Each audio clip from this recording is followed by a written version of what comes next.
लगभग आधी रात हो चुकी थी और बारिश रुकने का नाम नहीं ले रही थी। अपना काम खत्म करके मैं ऑफिस से निकलने लगा तो मुझे गार्ड भैया ने टोक दिया। अरे राजीव जी, इतनी रात तक आप यहीं हैं?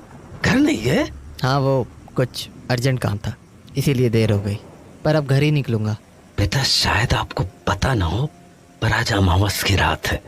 आज रात बाहर अकेले नहीं निकलो तो बेहतर होगा। चाहो तो कल सुबह चले जाना। क्या बात कर रहे हो आप गार्ड भैया? कल दोबारा ऑफिस भी तो आना होगा मुझे।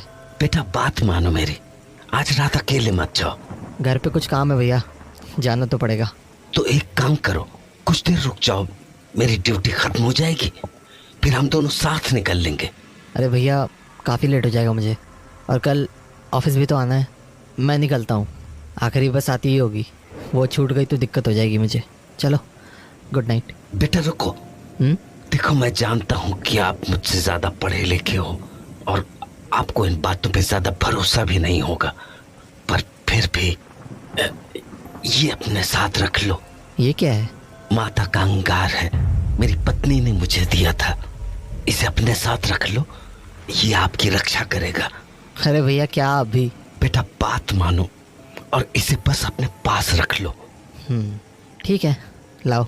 मैंने वो पोटली अपने जेब में रख ली और वहाँ से निकल गया। बारिश बहुत ज़्यादा होने के कारण आसपास कोई भी नहीं दिख रहा था, तो मैं वहीं खड़ा खड़ा बस का इंतज़ार करने लगा। रह रहकर बादल बहुत ज़ोर से गरज रहे थे और मुझे आसपास मेरे अलावा कोई दिख भी नहीं रहा था। कुछ देर वहाँ खड़े रहने के बाद मुझे अंदाज़ा हो गया कि शायद आखिरी बस भी निकल चुकी है। तभी अपनी दाईं ओर पर मुझे एक आदमी दिखा। अंधेरा ज़्यादा होने के कारण उसका चेहरा तो ठीक से नहीं दिख रहा था, पर उसे देखकर ऐसा ही लगा कि वो इसी बस स्टॉप की तरफ आने वाला है। मैंने इस बार अपनी गर्दन बाईं तरफ मोड़ी, पर पूरी सड़क सुनसान थी। मैंने दोबारा उस आदमी की तरफ देखा, पर वहाँ पर अब कोई भी नहीं था। मुझे ये बात काफ़ी अजीब लगी, क्योंकि अभी थोड़ी देर पहले मैंने वहाँ पर किसी को देखा था। मैं इस बात को समझने की कोशिश कर ही रहा था कि मुझे उस तरफ से एक कैब आती हुई दिखी, तो मैंने कैब को रोकने के लिए इशारा किया, पर वो कैब मुझसे आगे निकल गई। तो मैं हताश होकर दोबारा उस तरफ देखने लगा, पर तभी मुझे अपने पीछे गाड़ी के ब्रेक की आवाज़ सुनाई पड़ी। पलट कर देखा तो वो कैब रुक चुकी थी। मुझे लगा चलो अच्छा है, कुछ तो मिला। मैंने एक बार फिर पीछे की ओर देखा कि कहीं वो आदमी वहीं तो नहीं है जो मुझे कुछ देर पहले दिखा था, पर वहाँ कोई नहीं था। तो मैं कैब में जाकर बैठ गया और ड्राइवर को अपना एड्रेस बता दिया। SBI कॉलोनी भैया। कैब चल दी। गाड़ी थोड़ी ही दूर आगे बढ़ी थी कि मैंने ड्राइवर को पूछा, अरे भैया, ये आते हुए कोई आदमी दिखा था क्या? उसने मेरी बात का कोई जवाब नहीं दिया, तो मैंने दोबारा पूछा, भैया? नहीं देखा। अच्छा, अजीब है, कुछ देर पहले मैंने किसी को देखा तो था, पता नहीं कहाँ गायब हो गया। वो ड्राइवर कुछ देर गाड़ी चलाता रहा और फिर बोला, आज अमावस की रात है। हाँ, क्या मतलब? अमावस की रात को अक्सर ऐसे भटकते हुए साए दिख जाते हैं। हाँ, ये क्या बातें कर रहे हो? ये बकवास की चीज़ें मैं नहीं मानता हूँ, ठीक है? उल्टे पुल्टे लॉजिक्स मत दो मुझे। कहते हैं ऐसे साए हर अमावस की रात को अपना शिकार ढूंढते हैं। हेलो, क्यों बता रहे हो मुझे ये सब? कहना नहीं जानना है मुझे कुछ। और अगर किसी इंसान की नजर इन सायों पर पड़ जाती है, यार स्टॉप इट, समझ नहीं आ रहा है क्या तुम्हें? तो उसकी मौत तय हो जाती है। अरे तुम पागल वागल हो क्या? गाड़ी रोको यार, मुझे नहीं जाना है कहीं। जैसे आज तुम्हारी मौत तय है। व्हाट नॉनसेंस, तुम्हारा दिमाग फिर गया है क्या? लिसन, गाड़ी रोको, मुझे नहीं जाना है कहीं भी। Just stop the cab. पर मेरी बातों का मानो उस पर कोई असर ही नहीं हुआ।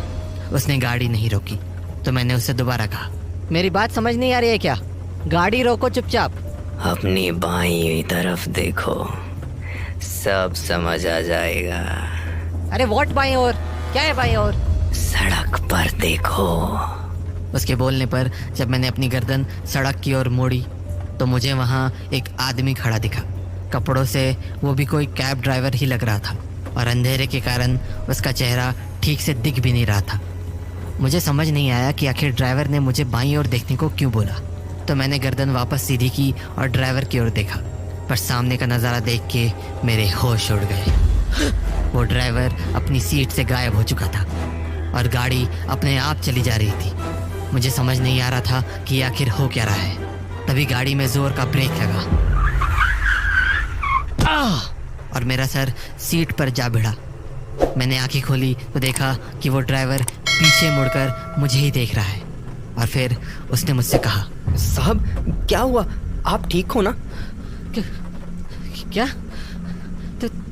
तुम कहाँ से आए? कहाँ से आया मतलब? तुम अभी तो गाड़ी में नहीं थे और गाड़ी अपने आप चल रही थी। क्या बोल रहे हो साहब, होश में तो हो? देखो, पागल मत बनाओ मुझे। अभी थोड़ी देर पहले तुमने ही कहा कि आज मेरी मौत तय है और फिर तुम गाड़ी से गायब हो गए। कैसी बातें कर रहे हो साहब, भला मैं आपसे ये सब क्यों कहूँगा? छोड़ो, रहने दो। पक्का आपने कुछ नशा किया है, आपकी सोसाइटी आ गई है। मेरा भाड़ा दो और जाओ। उस ड्राइवर की बात पर मुझे अब भी यकीन नहीं हो रहा था। मेरा मन ये मानने को बिल्कुल तैयार नहीं था कि जो मेरे साथ हुआ वो मेरा कोई वहम था। पर मैंने बात ज़्यादा नहीं बढ़ाई और कैब से बाहर निकल गया। अगली सुबह डाइनिंग टेबल पर बैठे हुए मुझे अपनी जेब से वो माता के अंगार वाली पोटली मिली, पर अब उस पोटली का रंग काला हो चुका था। मुझे ये बात काफ़ी अजीब लगी क्योंकि कल रात तो उसका रंग लाल था। तभी मुझे मेरे एक ऑफिस कलीग का फ़ोन आया। हेलो, कहाँ पर है? घर पर हूँ, ऑफिस के लिए निकलने वाला हूँ। क्यों? हाँ तो ऑफिस आते हुए पुरानी फैक्ट्री वाला रास्ता लेकर शमशान आ जाना। शमशान? क्यों? अरे वो गार्ड भैया थे ना, हाँ। कल रात एक एक्सीडेंट में उनकी डेथ हो गई। व्हाट? हाँ, शायद किसी कैब ने टक्कर मार दी। एनीवे, तू जल्दी से आ जा। अपने कलीग की बात सुनकर मेरे होश उड़ गए। मुझे विश्वास नहीं हो रहा था कि ऐसा कैसे हो सकता है। तभी मेरी नज़र वापस से उस पोटली पर गई जो गार्ड भैया ने मुझे दी थी और मेरे आंखों के सामने सब कुछ साफ हो गया। मैं समझ गया कि अगर उस रात मेरे पास वो पोटली नहीं होती तो आज मैं जिंदा नहीं होता।